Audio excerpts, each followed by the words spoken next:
Sabay-sabay mga kababayan na sumaklolo at nagpalabas ng press statement yung mga kakampi ni Pacquiao, si Digong, si Inday, si Senator Amy Marcos, si Bato, si Bungo, sabay-sabay na nagpalabas po ng condemnation.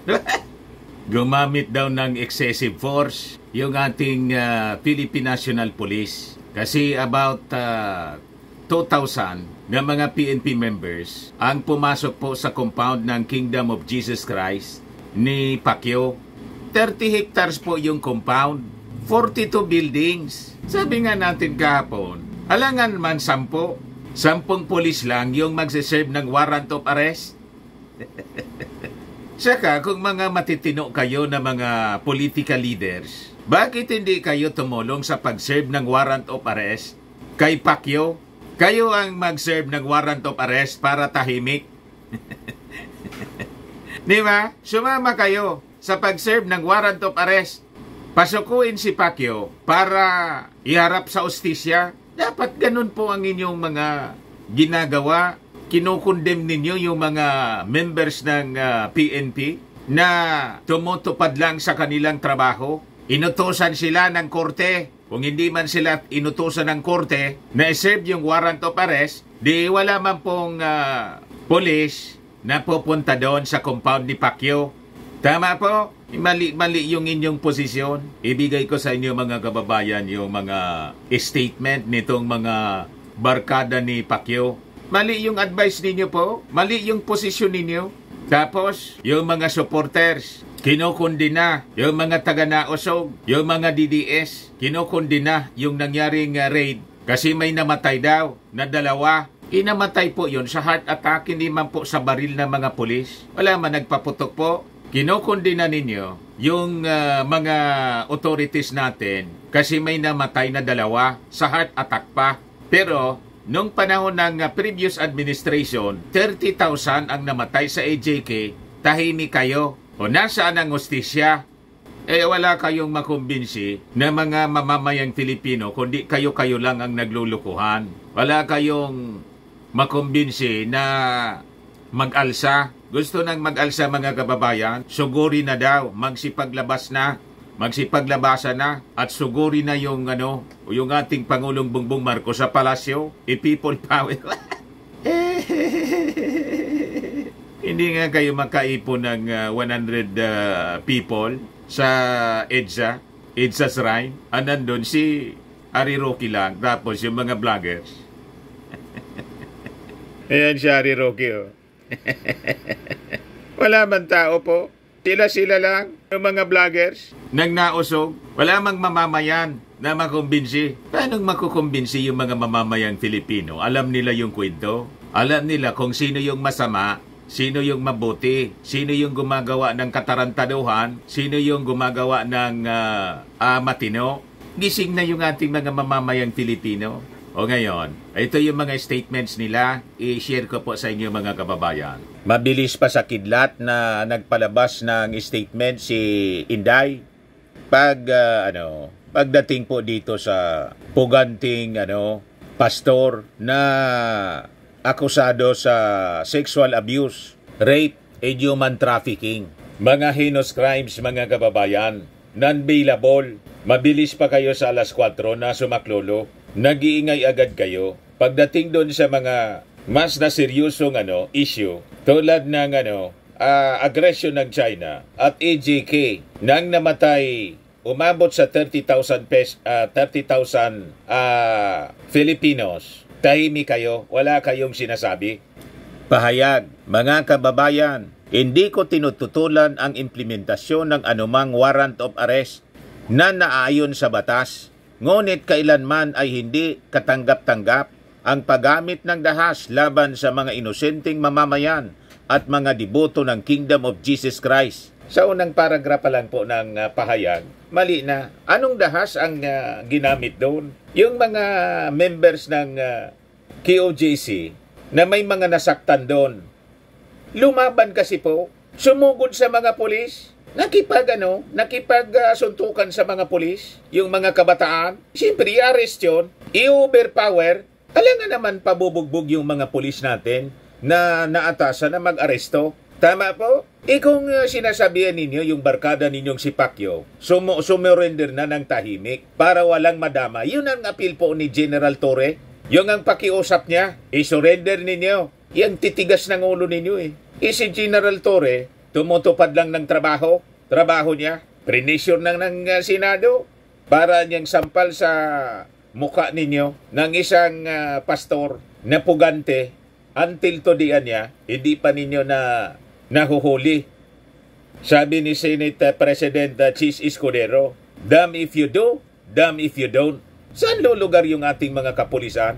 Tapos itong si Inday, nagagalit ng bawasan siya ng security na members ng PNP. Tapos ngayon, nagtatrabaho yung PNP para to pa rin yung trabaho. Iharap sa hustisya yung si Pacquiao. Nagagalit kayo. Tumulong kayo sa pag-aresto kay Pacquiao. Yun ang tama na dapat ginagawa ng isang leader, ng isang matinong opisyal.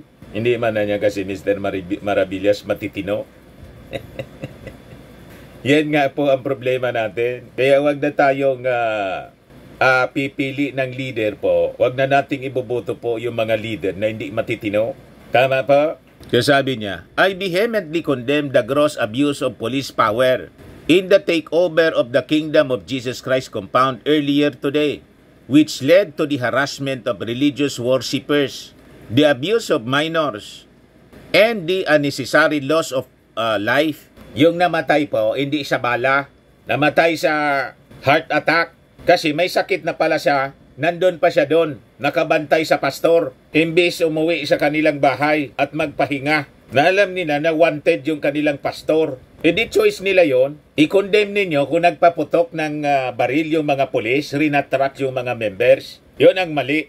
Pero yon, namatay sa heart attack. Tapos palabas ng fake news yung mga media nila, yung SMNI. Marami na niyang namatay. 7 daw yung namatay. 2 man lang pala. At walang kinalaman po sa ginagawang pagsiserve ng warrant of arrest. Wala man pong nanakit sa ating mga polis gamit yung baril para patayin sila. Wala pong ganon. Heart attack po. Kaya sabi ko, wala kayong moral authority na magsalita ng ganyan. Kasi yung previous administration, 30,000 ang namatay, intentional, may utos talaga, kill. Iba ka kung sa previous administration ito nangyari at kalaban po ng previous administration yung pastor, baka shoot to kill order na po ang iniutos ni Digong. Pero walang ganun po ang ating administrasyon. Walang ganun na policy. You see? Pero nanggagalaiti kayo. Yung gumagawa ng tama, nanggagalaiti kayo. Kayo yung gumagawa ng mali. Nasa side kayo ng mali eh. These acts are not only blatant violation of the constitutionally protected rights, but a betrayal of the trust that we Filipinos place in the very institution sworn to protect and serve us. Sabi ni General Torre, kasi nakikipag-argumento yung abogado nila ni Pacquiao, si Atty. Torion. Sabi ni General Torre, hindi niya dito yung argumento. Hindi kami makikipag-argumento sa inyo. We will just serve the warrant of arrest. Gagawin namin yung trabaho namin, whether you like it or not. Kung may reklamo kayo, makipag-argumento kayo sa korte, mag-file kayo ng kaso. Ayun din ang ating sasabihin kay Inday. Kung sa tingin ninyo, may na-violate, di sumama kayo sa pag-file ng kaso for violating the constitutionally protected rights. Tanong ko sa inyo, yung AJK, walang violation ng human rights? Kaya nga may kaso kayo sa ICC? Lahat ng sinasabi ninyo, bumabalik sa inyo Backfire. Hindi ko rin maiwasang matanong sa sarili kong, ang paggamit ba ng di pangkaraniwang puwersa at di makataroon ng pang-abuso sa ordinaryong Filipino upang maipatupad ang naturang warrant of arrest ay dahil sa ang akusado ay isang kilalang Duterte supporter? Anong sinasabi ninyong ordinaryong Filipino? Si Pacquiao po, hindi ordinaryong Filipino. Walang ordinaryong Filipino na makakapag-may-ari ng 30 hectares na may nakatayo na 42 buildings na may mga bunkers at tunnel sa ilalim at may ari ng eroplano at helicopter. May pag-ari ng media, SMNI. Walang ordinaryong Pilipino ang makakagawa ng ganyan. Naintindihan na ninyo? So ang tulad ni Pacquiao pala sa inyo, na multi-millionaire, billionaire nga siguro, ordinaryong Filipino lang sa inyo. Huwag kami inday. Kaya nais ko ring humingi ng kapatawaran sa lahat ng miyembro, deboto at bumubuo ng Kingdom of Jesus Christ sa pagikayat at pakiusap ko sa inyong iboto si Bongbong Marcos Jr. noong 2022. Naway mapatawad ninyo ako. You deserve better. Filipinos deserve better. Syukran. Sara C. Duterte. Pinuliti ka pa ninyo. Humihingi kayo ng kapatawaran. So ibig sabihin, nagsisisi kayo. Mas nagsisisi kami na binoto namin kayo as Vice Presidente. Sana binoto ko na lang si Tito Soto. Unang-una po, sa kaso ni Pacquiao, ang complainant po, mga dating members niya, private complainants. At ang kaso niya, hindi lang dito, pati sa Amerika. Nangyari yung mga reklamo, wala pa po sa Panguluhan yung ating Pangulong Bongbong Marcos. Hindi lang sila naglakas ng loob na mag-file ng kaso dito noong panahon ninyo kasi alam nila hindi man magkakaroon sila ng hustisya. Kaya ngayon sila nag-file ng kaso sa administrasyon ng ating Pangulong Bongbong Marcos. Tama po? Kayo mga opisyal ang dapat sana nandun kayo sa paghanap ng hustisya para sa mga biktima, hindi doon sa akusado. Saan ka nakakita, mga kababayan na opisyal, na imbes na kumampi sa ordinaryong mamamayang Pilipino, kumampi pa doon sa akusadong sexual abuser, human trafficker? Talagang wala kayo sa hulog eh. Mas gusto ninyong bigyan ng hustisya yung isang mayaman, ma-influensyang pastor kaysa sa ordinaryong dating member ng Kingdom of Jesus Christ na mga mahihirap na mamamayang Filipino. Yon ang ordinaryo, hindi si Pacquiao. Ilat sablay po itong statement ni Inday Sara. Parang yung libro niya na loro. Yung libro niya na loro, mga kababayan, pinuna na ng isang opisyal po. Mali man niya yung sinunat na libro. Yung kwaguan niya, hindi man yan gumagawa ng bahay sa dahon ng mangga, sa tuktok ng mangga. Ni-research po. Ang kwaguan niya, gumagawa ng kanyang bahay sa trunk ng kahoy. Hindi man pala siya. You see? So, imbes na tumalino yung mga bata po, lalo na magiging bobo. Dahil sa libro ni Inday, tsakaan niya sa lupa, doon na niya yan gumagawa ng butas para kanyang maging tahanan. Tsaka imposibleng maging kaibigan ng loro ang isang kwago. Kasi yung kwago po, panggabing ibon. Di ba? Hindi man sila pwedeng magtagpo.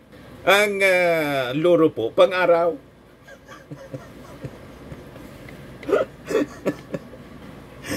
Yan kasi, hindi pinag-isipan. Kasi ang intensyon po, politika, siraan yung ating Pangulo. May susunod pa po na libro, ang pagtataksil ng isang kaibigan. Ito yung reaction po ni dating DepEd Undersecretary Alain Pascua. Sabi dito sa report ng Manila Bulletin, former DepEd Undersecretary Alain Pascua reacts to Vice President Sara Duterte's children's book, Isang Kaibigan. Inggil sa aklat pambatang Isang Kaibigan ni BP Sara Duterte, ang pugad ng kwago ay hindi nakapatong sa sanga ng puno ng mangga o sa alinmang puno. Ang pugad ng mga kwago sa Pilipinas ay karaniwang nasa loob ng mga puno ng kahoy na binutas, tree cavities, o dili kaya ay sa ilalim ng lupa. So gumagawa sila ng butas o lungga. Kailangang iwasto yan para sa tamang kaalaman ng mga bata na ang pugad ng kwago ay hindi nakapatong sa mga sanga ng puno. Yung ibang ibon ay totoong nakapatong sa mga sanga ang kanilang pugad pero hindi ang sakwago. Basag mga kababayan, pagkatapos papupunduhan ng 10 million pesos galing sa taxes ng mga Filipino. Tama ba yun? Na imbis to malino yung mga bata, magiging bobo, maniniwala sila sa maling turo. Hindi kasi dumaan sa peer review. Ang nag-review lang yan siya.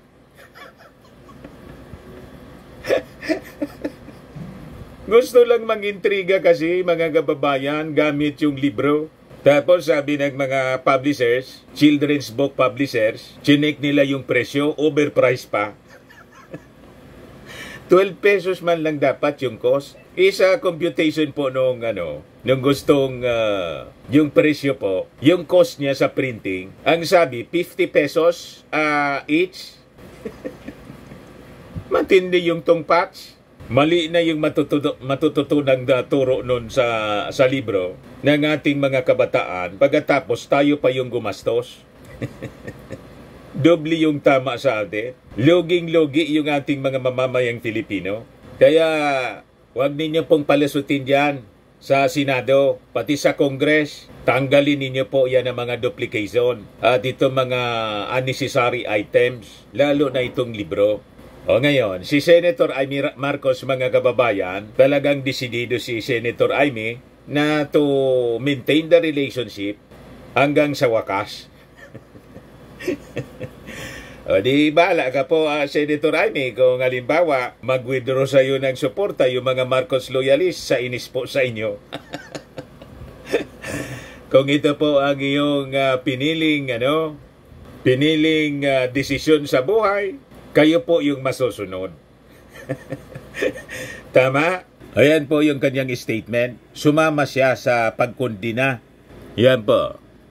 Senator Amy Marcos. Statement. I condemn in the strongest terms the excessive show of force by the PNP in its raid on the Kingdom of Jesus Christ compound in Davao City. The deployment of 2,000 police personnel to raid the premises of established religion is both unwarranted and unjustified. The disturbance, fear, and even reported death that such a massive show of force caused to bystanders and to those who were simply exercising their constitutionally protected rights is unacceptable. I urge the PNP to be more circumspect in their actions, uphold guaranteed freedoms, and prioritize the safety of civilians. This is the second incidence of excessive force used by the PNP and must be stopped immediately. Ito na ang pangalawang pagkakataong nagpamalas ng di katanggap-tanggap na puwersa ang PNP. Kailangan itong mahinto at hindi na maulit pa. Isang malaking dungis ito sa polisyang Pilipino. Signed, Senator Amy Marcos, Republic of the Philippines, August 24, 2024. So parehas po yung ating challenge kay Senator Amy Marcos. Kung ayaw ninyo ng ganitong uri ng operations, kasi sa tingin ng PNP, ito ay hindi excessive. Kasi nga po, maimpluwensya yung kanila pong aaristuhin na suspect, akusado, si Pacquiao. Nag-establish nga ng sariling kingdom. Imagine, the whole kingdom ni Kibuloy. Maimpluwensya, mayaman. Yung political influence niya ay kasama kayo. Kapatid pa kayo ng presidente, kasama kayo sa influensya. Imagine that. So tama lang yung 2,000 na strength ng ating PNP. Sa lawak po ng kingdom, 42 buildings. Hindi nga natatapos, mga kababayan. Ang hirap galugarin. Kung gusto ninyo, tumulong kayo sa paghahanap para wala na maistorbo, walang masaktan. Tawagan ninyo si Pacquiao. I believe na si Pacquiao may number ka sa kanya until today. Tawagan mo. Kumbinsiin mo si Pacquiao, harapin ang kanyang kaso para magkaroon siya ng hustisya at wala maistorbo sa kanyang kingdom. Ganun po, Senator Amy, ang matinong leader, matinong senador ng bayan, hindi senador ni Pacquiao. Hindi man lang po yung mga members ni Pacquiao Ilan ang members ni Pacquiao bumoto sa'yo? Ang pinagmamalaki ni Pacquiao, 8 million daw sila. Ilan yung nakuha mong boto? During the election, ilang milyon? Paano naman yung bumoto sa inyo? More than the members of the kingdom ni Pacquiao. Kaya mali po ang posisyon ninyo.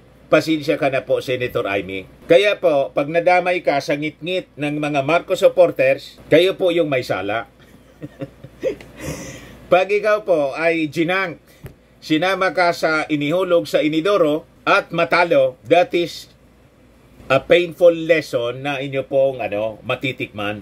Ako po ay mag-Poncio Pilato, hugas kamay ako. Hindi ako mangangampanya na hindi ka iboto.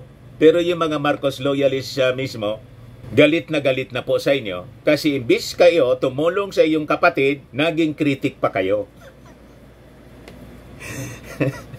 Sumama kayo dito sa taga-Finta Kingdom. Mas pinili pa ninyo yung mga Duterte na nag-akusang bangag yung inyong kapatid at gustong palitan na ni Inday sa Palasyo Malacanang. Ewan ko nga kung may tiwala pa sa inyo yung mga Duterte. Baka nga ang tingin sa inyo po ay isa kayong Trojan horse. Di ba? Ang tingin sa inyo ang tingin sa inyong pamilya ng mga Duterte, manggagamit. Di ba kayong dalawa yung nangumbinsi sa Vice Presidente kay Inday? Yun tuloy. So, paano yan?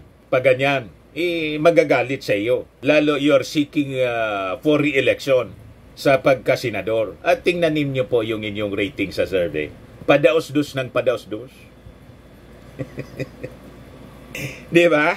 O ngayon, dito tayo mga kababayan sa statement ni Digong. Ayan po siya. A statement from former President Rodrigo Duterte, August 24, 2024. Sabi niya, our country has never been in a more tragic state as it is today.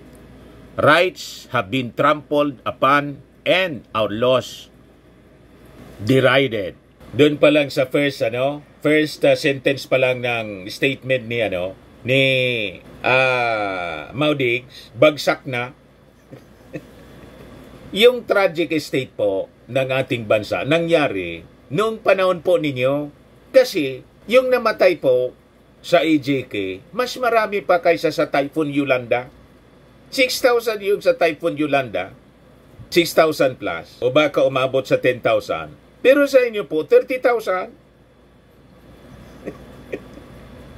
Sa AJK, dito po, ang namatay po, hindi man po sa baril ng pulis. Heart attack.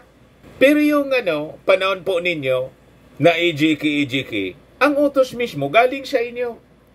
Kill. Pati nga yung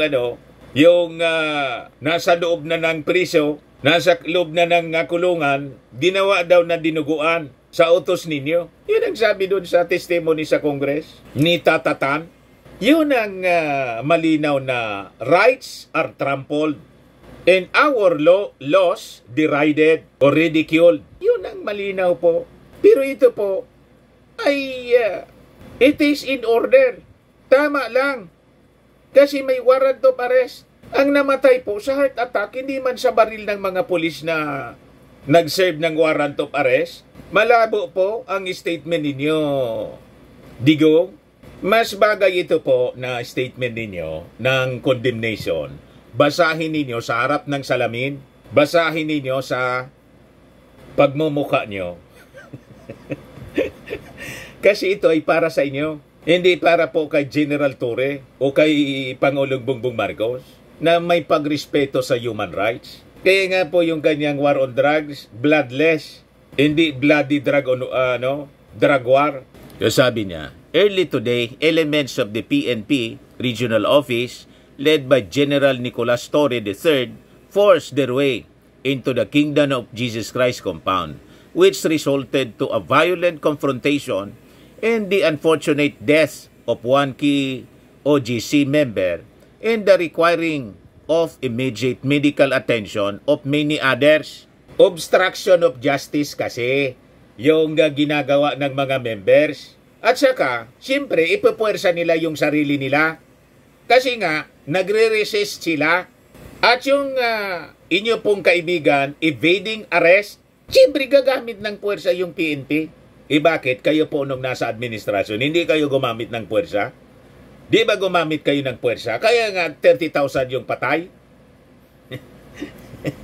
Ito walang patay na pulis yung may gawa galing sa baril ng pulis. Ang namatay, dalawa nga, hindi isa, dalawa yung namatay, heart attack. Malabo po yung mga argumento ninyo. So sabi niya, we sympathize with the members of the KOGC for having become victims of political harassment, persecution, violence, and abuse of authority. Ano naging political harassment yon? May mandato galing sa husgado. Ang utos po, hindi man galing sa palasyo.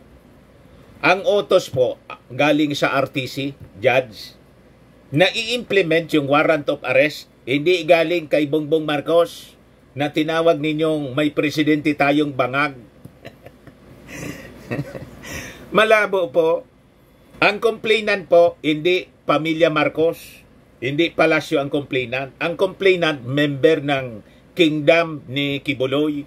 Malabo po na political harassment. Ibig sabihin ba yung ating RTC will engage in politics? Wala pong politika sa husgado. Wala pong violence and abuse of authority. Ang may violence and abuse of authority noong panahon po ng previous ng inyong administrasyon. Plenty of abuses. 30,000 yung namatay, kaya nga may kaso kayo sa ICC. This certainly puts a dark stain on the hands of those involved in today's incident, led by no less than the top police official of the region. Sabi ni General Torre, ready siya na panagutan. Wala niya dito yung argumento. Magreklamo na lang kayo. Kasi whether you like it or not, we will implement the warrant.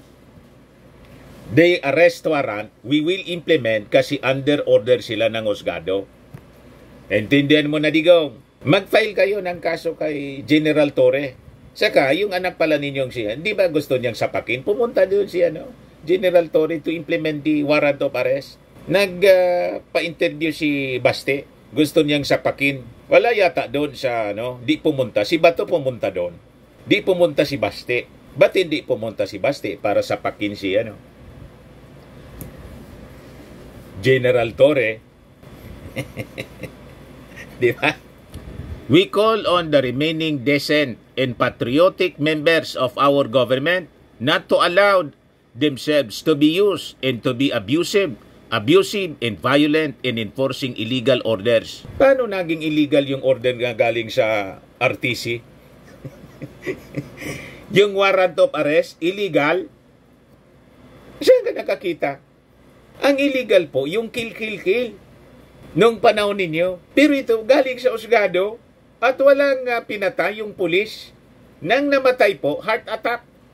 So napaka maayos yung enforcement, yung implementation ng warrant of arrest. Kung hindi umatake yung mga kabataan, wala sanang nagasgasan, nagka-injury.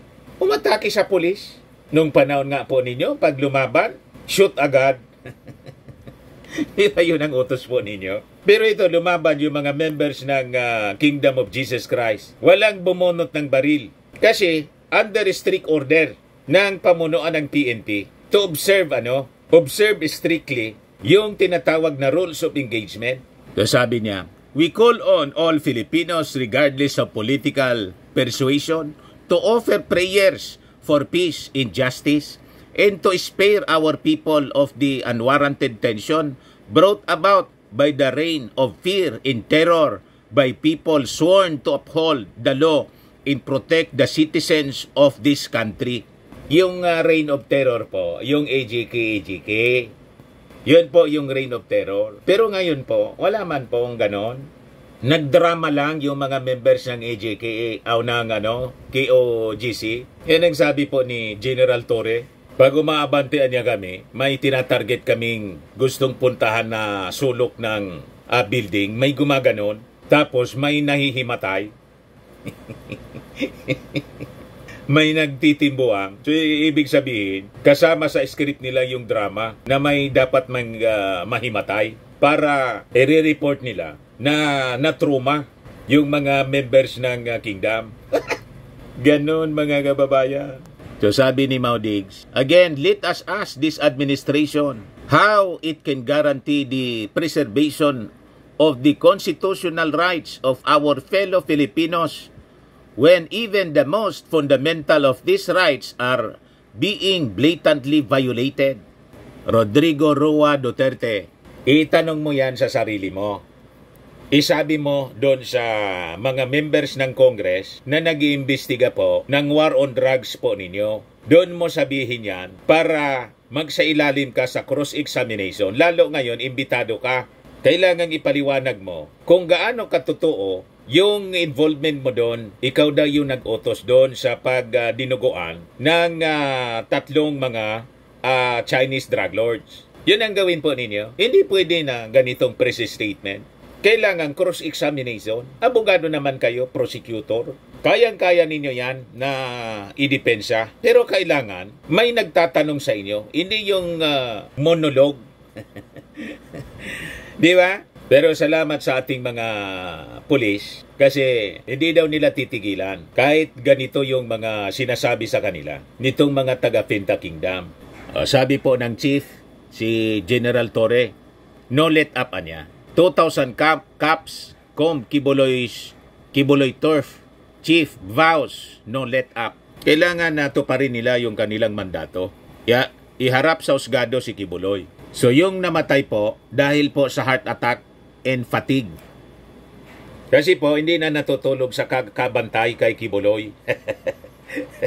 You see, nadamay patuloy. Choice nila yon.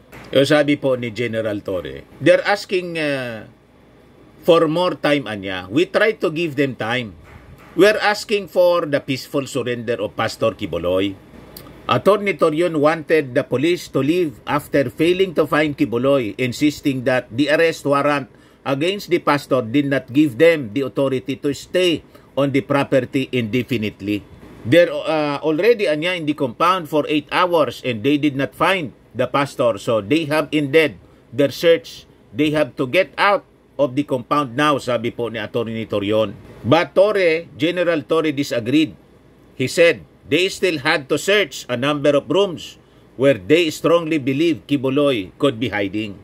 Sabi po ni General Torre, there was one room that the Kingdom of Jesus Christ appealed that the police not enter because there was a patient inside. They put up a lot of distraction, sabi po ni Torre, adding that Kibuloy had been disguising himself as a woman or a patient surrounded by nurses. Ganon po yung strategy nila. So, ang paniwala ng polis, nililipat-lipat lang. At yung crowd po, ang strategy, ang purpose noon ng crowd, harangin yung mga polis para hindi immediately sagawa ng kanilang search para makataka si Kibuloy. Ganon. Kasi napakalawak po, 42 buildings. Torion quickly denied this. The pastor would not do that. He would not dress up as a woman. Otherwise, he could have already been arrested. Anong hindi gagawin nyo ni Kibuloy? Nagawa niya nga sexual abuse yung mga minors. Yun pang pagdamit ng babae. Di ba? So sabi dito sa balita, at around 5 p.m., Torre ordered the police to take arrest. He announced that they would not be pulling out and would enter the compound again, either late in the night or early Sunday morning, ngayon po, or kanina. With all the distractions by their members, it was terrible. It was like they were going to devour us inside their compound. Sabi po ni General Torre, matindi po yung ginagawa. Makita po ninyo sa video nila, pinagmumura po yung mga pulis. Kung ano-ano yung mga pinagsasabing mga masasama. Kaya maniwala kayo na turo ng ating Panginoong Jesucristo ang itinuturo ni Pastor Kibuloy sa kanyang mga members. Malabo po na turo ng Panginoon. Sabi ko nga po, ang turo ng ating Panginoon submission to governing authorities. Ang tinuturo nila, rebellion, resisting government authorities. Ngayon, sumugod si Bato de la Rosa. Ayan po, oh. Pakinggan natin yung sinasabi niya dito. Ulitin natin. Ano bang ginawa, sir? Hindi pa ako nag-imbestiga. Mag-imbestiga pa ako dito. Patawag ko pa sa Senado kasi mahirap din kung basihan ko lang yung anong narinig ko dito, anong narinig ko doon. Baka mamaya, sabi daw, 5 ang namatay. Ngayon pala, isa lang. Pero ilan ang Fake news? Nakuyapan daw na ilan yung 4, 5. So magkakaroon ng ulit ng hearing, sir, regarding this one? Magkakaroon ng hearing. Papaimbestiga daw niya sa Senado. Di magpaimbestiga ka? Kasi in-interview ko kasi ako kanina, tapos sinabihan ako na yung mga membro doon ng QGC bawal lumabas, bawal pumasok dito sa kanilang property. So that's my very concern. Bakit ganon? Kasi Siyempre, property nila ito eh. Hindi mo na ito pagmamayari ng gobyerno, pwede mo silang bawalan na pumasok at lumabas. siyempre, kasi pag may pumasok lumabas po, baka nag-disguise si Pacquiao. Makalabas po, makatakas. Di ba? Dapat ang ginagawa niya, Senator of the country, of the Filipino people. Kaya lang, hindi man siya yata senador ng Pilipinas, senador ni Pacquiao. Senador ni Digong. Kaya sa susunod po, wag nang iboboto. Bala sila magboto yung mga DDS, saka si Pacquiao, yung members niya. Pero tayo, na mga Filipino, wag na nating iboto itong si Bato kasi hindi man naglilingkod sa mga Filipino. Ang pinaglilingkuran po, yung mga kakampi lang niya. Ayan o, magpapaimbestiga daw siya sa Senado. Di magpaimbestiga ka. Pagkatapos iniimbita kayo doon sa Congress, ayaw ninyo. Ang rason ninyo, parliamentary, courtesy dapat niya. Ito pa yung isa. Taos puso daw siyang nakikiramay sa pamilya ng namatay at nasaktan doon sa raid na ginawa ng kapulisan. Another senator of the Dutertes and Kingdom, not of the Filipino people. Di sila lang ang magboto. Tayong mga Filipino, wag na natin silang iboboto po. Tama? So Torre told reporters that they already saw in the initial scan the most likely place where Kibuloy could be hiding. We are now on the second phase where we are using technologies which makes the search so slow because it will be very thorough. We will look for him. He is just there. Yan po. May gamit po silang na-acquire na kahit heartbeat po sa ilalim ng lupa sa bunker ay pwedeng ma-detect. So may technology na palang ganon. Kaya matatagalan ang ginagawang search. Kasi imagine, 42 buildings at 30 hectares yung lawak. Paano mo yun gagawin yung search, mga kababayan? In just one day. Kahit nga isang linggo siguro, hindi kakayanin. Tulad ng compound ng Pogo. Ilang linggo, ilang araw, ilang linggo na ginawa ng mga taga-PAOK yung search nila doon. Di ba matagal? Kasi ang daming buildings. Ganon din po dito sa compound ni Pacquiao. Sasabi po ni Torre na yung police would deploy more equipment on Sunday, ngayong araw na to. If they were unable to find Kibuloy yung kahapon. Reporters who wanted to cover the police operation inside the compound were asked by Torre to sign a document compelling them to testify in court. But nearly everyone refused. In the end, he decided not to allow the journalists inside the compound. Kasi ayaw man nilang pumirma. Di ba? Baka unang-una, yung mga police natin, pasiguro, lahat sila may body cam para hindi sila magawa ng istorya. Nag-set up sila din ng sarili nilang camera. So, maganda yung strategy po para hindi sila magawa ng kwento. So, bakit ganon ang ating mga officials, mga kababayan, mas kumampi pa sa masama kaysa sa mabuti? Nasa Bible po siya eh. Yung panahon, yung previous administration, 30,000 yung namatay, sa AGK tahimik sila. Pero ito, namatay mga kababayan, sa heart attack, kinukundina nila. Bakit ganon ang tao ngayon? Prophecy fulfilled.